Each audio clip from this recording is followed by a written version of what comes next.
the whispers of the earth.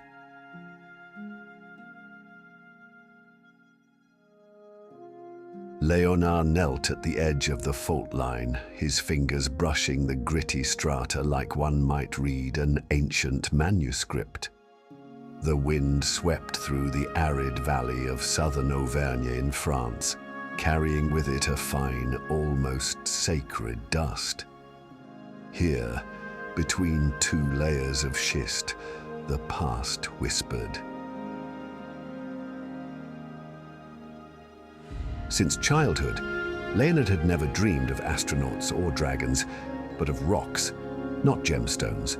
No, the real ones, the raw ones, the kind that smelled of time, the kind that, in their compact silence, held the echoes of vanished worlds.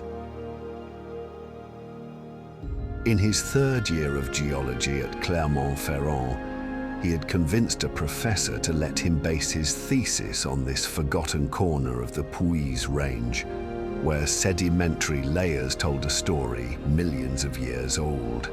He had read, reread, cross-checked geological maps, but nothing compared to the scent of sun-warmed stone or the glint of quartz in a bed of basalt.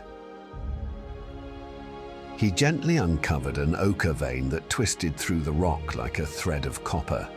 Through his magnifying lens, he could make out tiny imprints, stromatolites, perhaps. He took notes, photos, classified samples.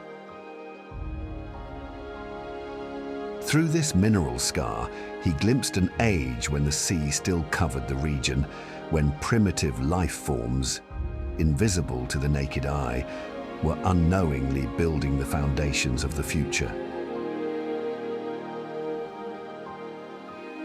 The other students found him strange.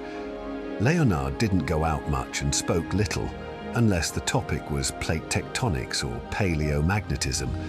But he wasn't lonely. He had company, just not human. He spoke with the mountains. One night, while camping alone near a limestone escarpment, a fine rain began to fall. He crawled out of his sleeping bag, headlamp strapped to his forehead, and watched how the water flowed over the stone. A fracture was slowly widening under the pressure. Leonard's heartbeat quickened. He grabbed his notebook, sketched, took notes. Every fault line became a sentence to him, every fossil a comma in a vast story. With patience, he was learning to read the earth.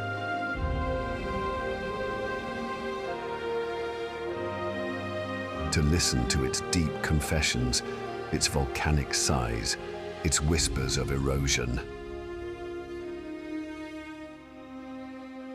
Months later, his thesis surprised the academic panel.